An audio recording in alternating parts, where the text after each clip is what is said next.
bilang isang balik Islam ay naghanap ako ng kaalaman patungkol sa Islam.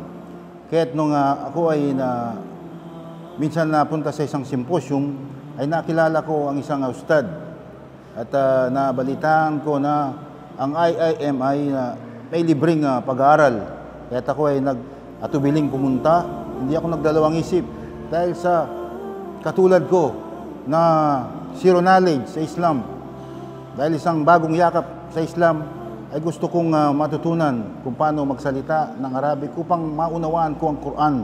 Sa aking pag-aaral ay lubos kong naunawaan ang pagbabasa mula alif, ba, ta hanggang ya.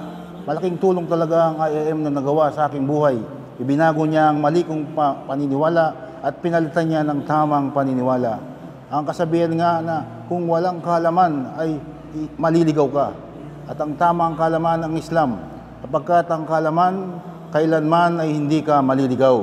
At ang pagtatagumpay dito sa mundo hanggang sa kabilang buhay ay ang pagsunod sa Subhanahu wa Ta'ala sa pamamaraan ng Propeta Muhammad sallallahu alaihi wasallam.